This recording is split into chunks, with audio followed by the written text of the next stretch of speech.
Hi, my name is Karl Monger, and I'd like to extend to the State Farm family a very happy Veterans Day.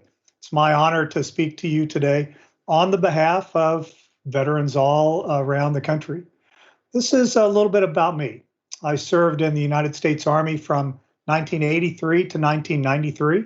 I'm a Desert Storm veteran, and a lot of the things that I do now to help veterans as they transition came from my experience a long time ago. First, a little bit about Veterans Day and Armistice Day. Originally, when World War I, the war to end all wars, ended, they declared Armistice Day, November 11, 1918, and the war officially ended at 11 a.m. So they say 11 o'clock on the 11th day of the 11th month. It was called Armistice Day until after the Korean War. And then in 1954, Congress changed the word armistice to veterans. And they didn't put an apostrophe in veterans because Veterans Day doesn't belong to any particular veteran. It is a day to celebrate veterans. That's why it's just veterans with no apostrophe. In 1968, Congress moved it to the fourth Monday in October. We don't know why, but everyone around the country was used to observing it on November 11th. So they kept doing it on November 11th anyway. And in 1973, President Ford signed a public law that returned Veterans Day to November 11th. So I want to make sure that you know the difference because there are several major observances that people tend to recognize veterans. The first one is Memorial Day. Memorial Day is a day to honor and remember those who paid the ultimate price, who gave their life for our country. And that might have been in combat, it might have been in training, or they might have died of injuries after they left the military. But that is the day, Memorial Day, we want to honor and remember them and those Gold Star families. And you have some Gold Star families in State Farm. And a Gold Star family is someone who lost a member of their family due to active duty or serving in the military. So just remember, don't say Happy Memorial Day. When you talk to someone on Memorial Day, just wish them a blessed Memorial Day. Independence Day, that's a day to celebrate our nation's freedom, right? That's the party that all the veterans that served have guaranteed we get to have at least once a year. So enjoy Independence Day. Armed Forces Day in June.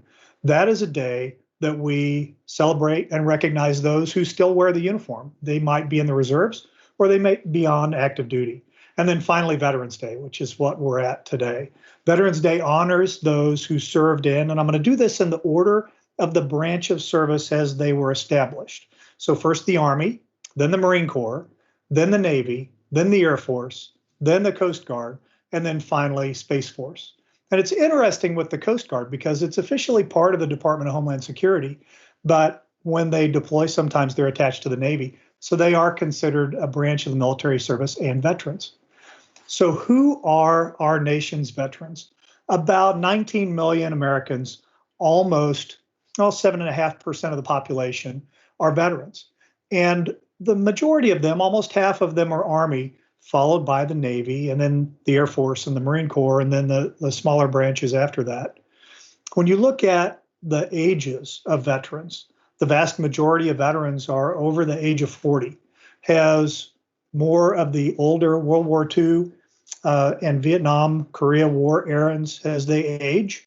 As they pass away, the veteran population shrinks and will continue to shrink. 10 years ago, the veteran population was about 10% of the population. And now, like I said, it's down to about 7.5%. The majority of military veterans are men, although you'll see in that pie chart, there are a number of women veterans. And that number continues to grow as more and more positions in the military are now open to women to pursue. So what do veterans bring to the table? First off, veterans have demonstrated service above self. They've been part of a team. They have put their own personal safety and welfare behind that of the team that they belong to. Sometimes, I'll talk about this in a minute, that can sometimes create some issues in civilian life, but that is a wonderful thing that they bring that can help in a community or in a business. The second one is veterans have demonstrated the ability to learn.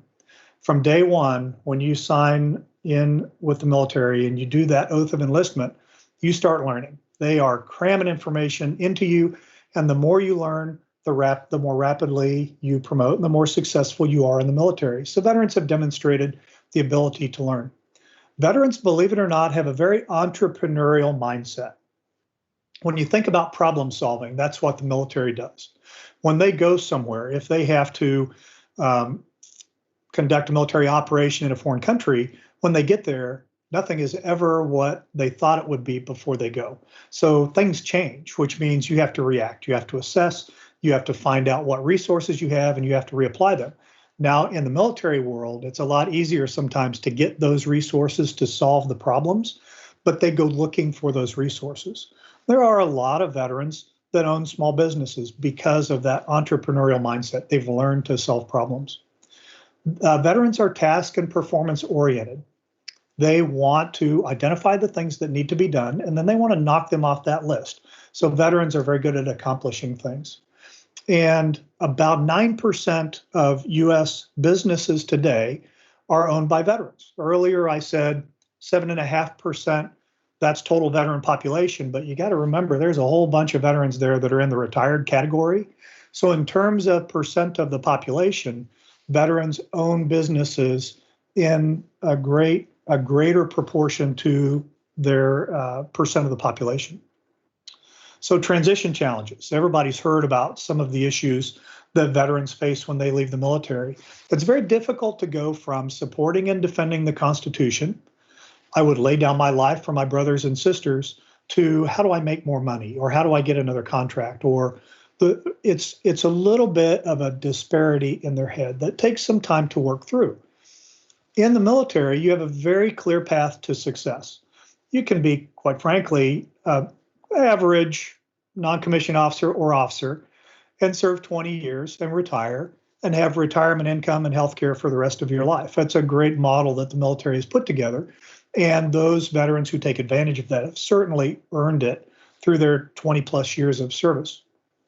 But all you have to do is do your job successfully, go to the next school, accumulate some promotion points, do the next job successfully, which you already know. If you're a corporal in the Army, you know for the next 15 years what your job path is if you choose to follow that to retirement. When you leave the military, that whole process goes away. So when you think about what job am I going to have after 3 years from now, most people in the civilian marketplace, at least the ones that I've talked to, they don't have that kind of certainty. So they're competing for positions and they're trying to figure out how they can move forward in their careers. It's not laid out. So that can create sometimes some friction with a veteran because they are expecting to have that path laid out for them. And then when it doesn't, they may feel like they're being shortchanged or somebody is backstabbing them. And that's not the case. It's just different rules that they need to learn. One of the things that leads into this is it's hard for a veteran to ask for help. They had so many resources in the military. They were told to go accomplish a mission, and their leaders probably didn't take excuses as to why they couldn't get it done.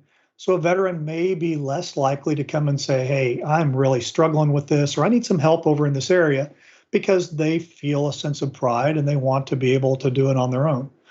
Sometimes that can be a bad thing, though, because they don't want to reach out and ask for help. And the longer that goes, the greater the problem grows.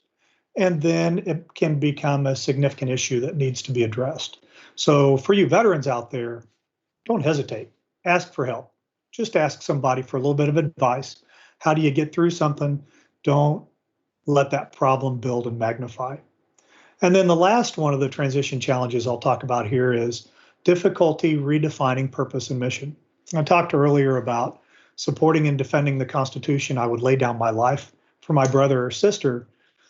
That is purpose. That is mission. And then when you leave the military, it's hard to recreate that sense of mission. It's hard to do it in a job. It's hard to do it at school. It's hard to do it at home. Most veterans benefit when they step outside of themselves and volunteer somewhere.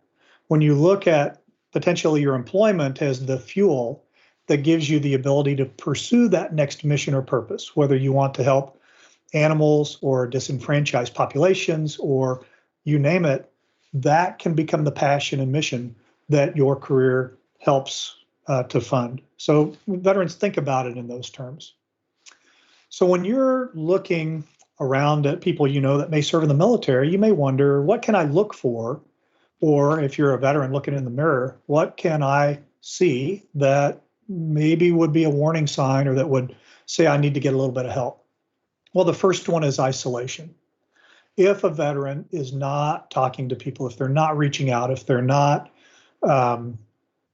seeking help, whether it's physical for a physical injury or emotional for something perhaps that they haven't addressed on the emotional side, they tend to isolate. And it's part of that not reaching out and asking for help.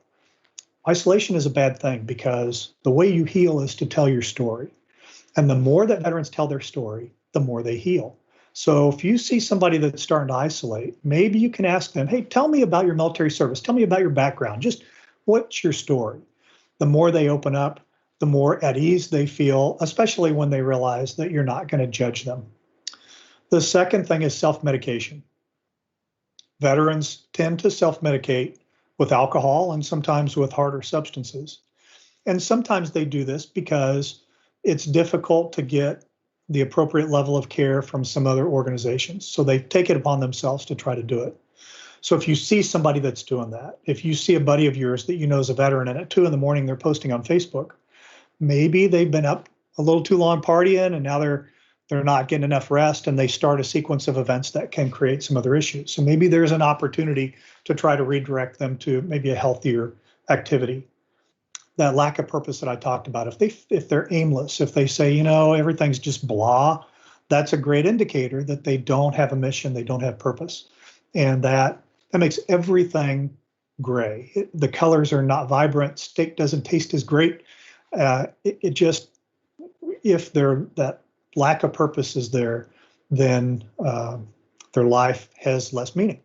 And then the last one is, and this is the biggest red flag of all, if they have a breakup, if they go through a divorce, if they were engaged, if they dated someone for a long time and now they've broken up, that is an indicator that that veteran is at extreme distress and they're not going to reach out and ask for help. And the reason that it's such a red flag is because when everything else has not worked in their favor or they feel like they're failing, when the one person they thought had their back doesn't, now they really feel isolated and let down. And just that brief, very intense emotional period of time can be a danger area for veterans. So if you know that someone has recently gone through a breakup, that's the time to reach out, bring them in, make sure that they have someone to talk to and they know that you care. So what can you do? The first one is, if you know a veteran that needs some help, don't adopt their issue, don't give them money, don't have them move into your house, because that doesn't resolve the underlying issues. You can certainly be a friend and listen to what's going on. Help get them connected to other veterans. In every city, major town in the US, there is this wonderful resource the VA has established called a vet center. And if you are a combat veteran, if you've ever deployed into a combat area, the vet center is specifically tailored for you. The vet center is staffed with counselors. All of the people that work at vet centers or that volunteer there are themselves combat veterans. So they speak the language. They've earned the right to have that conversation. So get them connected to a vet center. And you can find it very easily by Googling vet center and your community. And you may be surprised that there's one right there. Have them connect with organizations like GallantFew. I started GallantFew 10 years ago, almost 11 years ago now, as a response to what I saw of a lack of the ability to connect veterans when they leave the military. We started using a one-on-one mentoring model that we've expanded somewhat, but we use a tool called the azimuth check. When you're in the military, or maybe if you've ever done any scouting or you've flown or you've been out on the open ocean, you have to follow an azimuth or you're going to get lost. But before you start following azimuth, you need to know where you are and you need to know where you're going.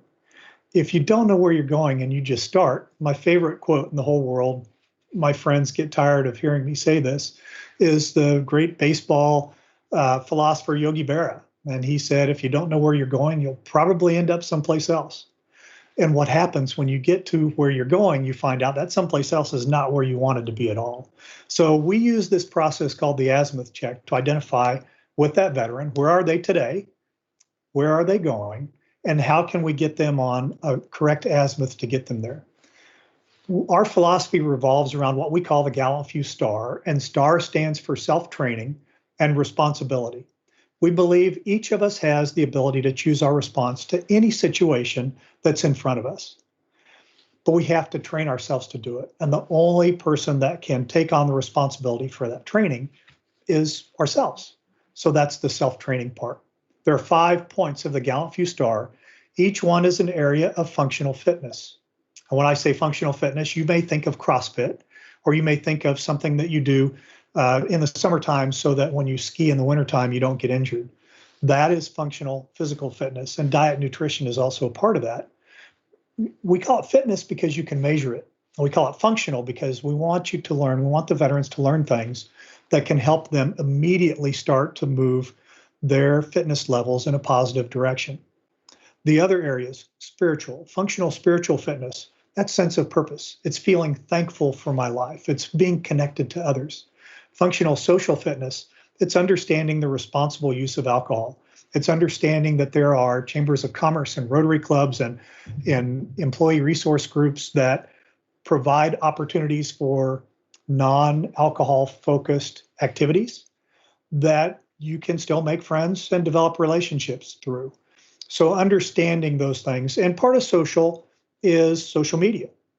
It's not social media, in my personal opinion, is not the place to have political arguments. It's the place to share pictures of your kids and your grandkids and your parents and the wonderful things that are going on in your life. And a lot of veterans get sucked into conversations that create them more stress and make their day harder than it needs to be. So we talk about that. Functional professional fitness, following a budget. It is understanding how to time your payments if your budget is tight. It's having a plan for your education. It's not going to school just to use your GI Bill benefits so that you have a place to stay. And there are a lot of veterans that do that. And then they pop out at the end of this wonderful benefit that they have earned, and they don't have a usable education because they just used it for a period of time to provide them a place to live. So we're going to talk about education, and then we want to talk about your profession. What are you going to do long term? How do you expand your professional network? How do you find mentors? The last one, and I think the most important one, is functional emotional fitness. And functional emotional fitness is geared at, first off, identifying where are you going, because like Yogi said, if you don't know where you're going, you're going to end up someplace else. So let's find out where you're going. And that can change as life goes on, and it does for all of us. But first, you got to have a place to go before you start. And then we want to identify, what questions do you ask yourself?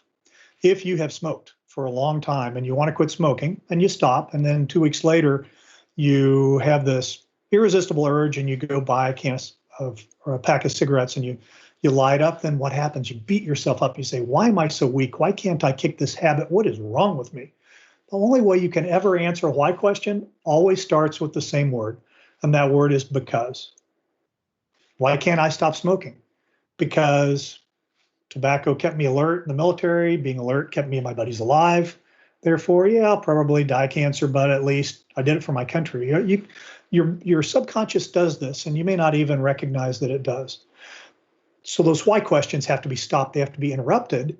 And then we want to replace them with, what do I need to do questions? What do I need to do to stop smoking? What actions can I take? Because that action-oriented question, that requires an action-oriented answer. It requires something you can actually do. It's not an excuse that says, it's never going to happen anyway, so forget it. And then the last part of that is, how do you create space so that you can capture the ability to choose that response? So as you're getting out of your car and you're walking into the convenience store to buy that pack of cigarettes, if you can ask yourself, is this going to work for me? Long term, is this going to benefit me? Then that may give you just enough room to say, nope, it's not, and turn around and get back in your car. This functional emotional fitness process, GallantFew does for free for veterans, and we love to take them through it because the changes that we see, the improvements that we see in their ability to control their response is phenomenal. A buddy of mine, before I knew him, he reached out to me on LinkedIn and he said, hey, I'm an Army Ranger. I'm getting ready to leave Savannah, Georgia. I'm returning to Texas where I grew up. And I heard that you help Rangers get jobs and land back in the community. You help us transition. And I said, absolutely. So we got on the phone and we talked about his LinkedIn profile and we talked about his resume. And I said, what do you really want to do? And he said, I really don't know. I've got a degree in marketing. I'm enlisted after 9/11, so he's definitely a super patriot because the war happened and then he went in, and he didn't have to. And he said, what I'm finding out though is that I really don't fit in back home. My friends that I grew up with, we don't have kind of the same priorities, and I'm uncomfortable having some conversations. I don't feel like I can talk about my experiences. And he's being open with me because I also am an Army Ranger, and we served in that same unit, although it was a different millennium when I was there. But that common bond allows us to have this conversation. And so as we're talking, and I'm trying to feel him out, is what would he like to do? He really didn't know. So when he landed back here, the first thing I did was I took him to breakfast in my Rotary Club.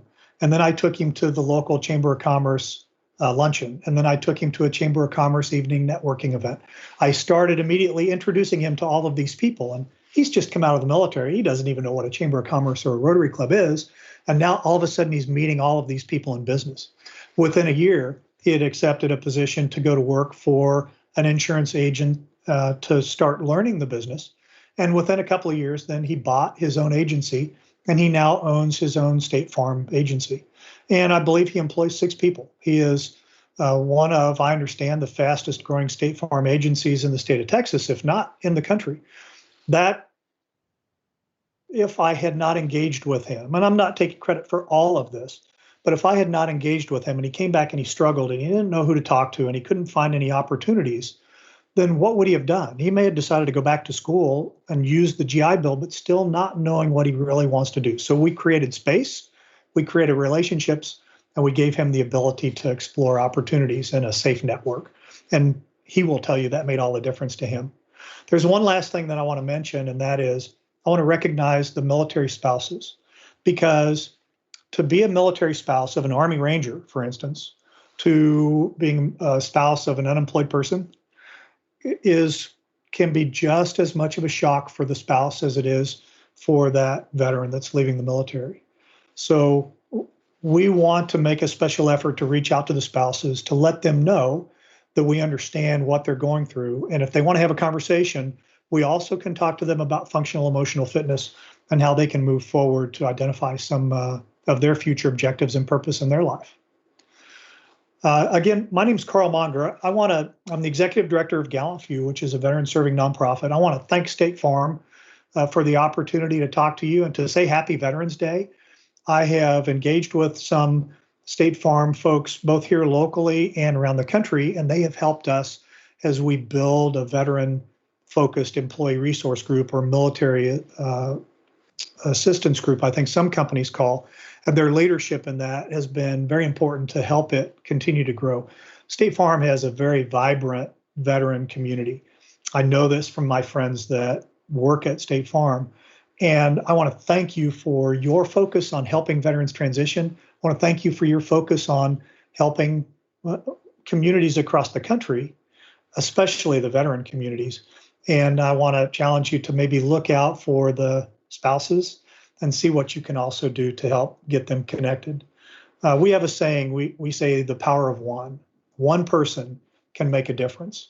And if you are able to reach out and engage and help one veteran not isolate, the ramifications for that veteran's life can be life-changing and can impact their kids and their grandkids. You can be a funnel in time that makes a true difference going forward.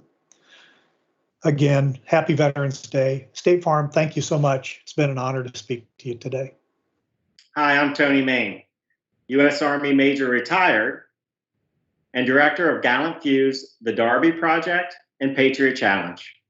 I want to thank State Farm's Military Affinity Group for allowing me to be a part of your Veterans Day program. With more than 19,000 agents and 59,000 employees handling 22,000 claims a day, the work that State Farm does to provide stability during times of uncertainty to our fellow Americans is extraordinary. And I think it's fitting that on Veterans Day, we take time to honor those that have served our military and continue to serve providing us freedom from some of those instabilities that are part of our life. After graduating from Ohio State, I actually enlisted into the Army, and it was a surprise for most of my peer groups. And that was in 1999.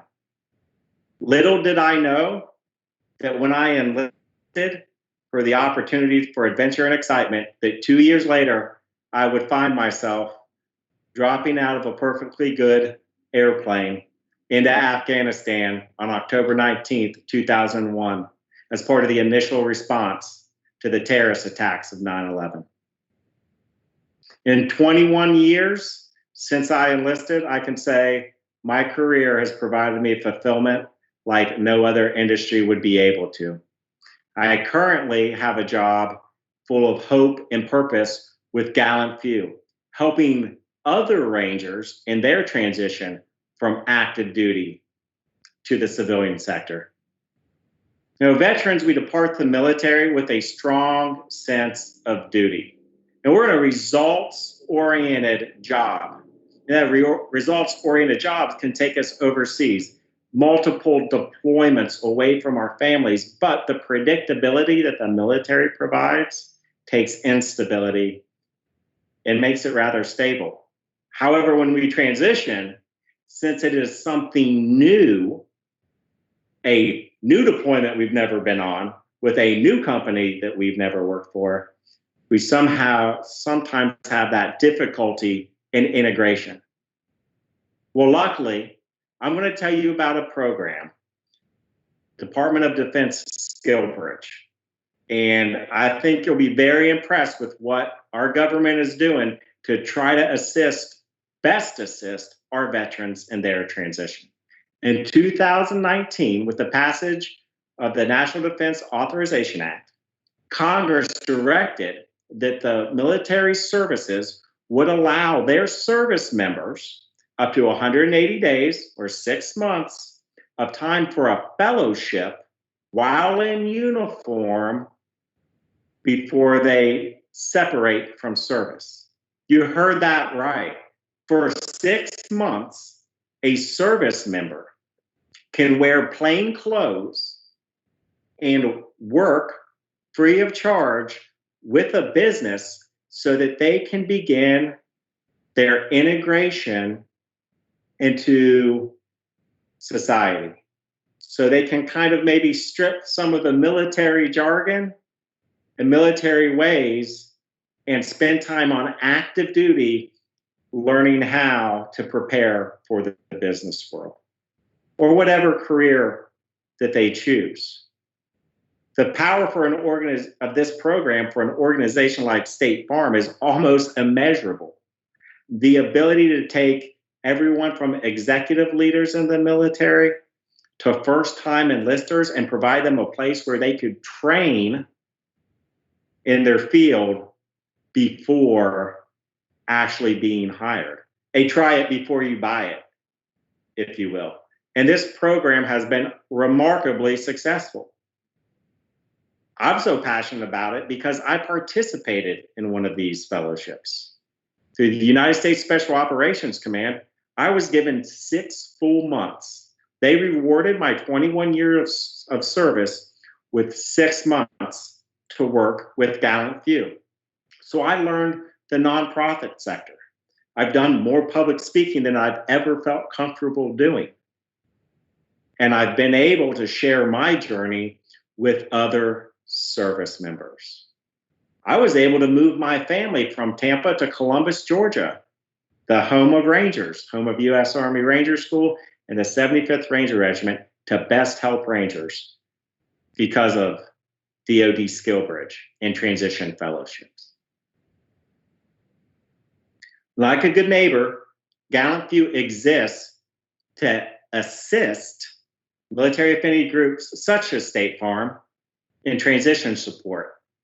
We can assist employees one-on-one, and we also do corporate and individual functional emotional fitness coaching as well.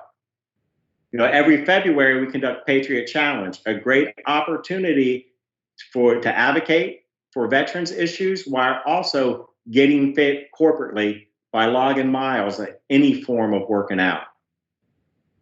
I hope you all have a happy and meaningful Veterans Day. And I hope today inspires you to just take that next step to connect America to her veterans. Be brave, be bold, be gallant.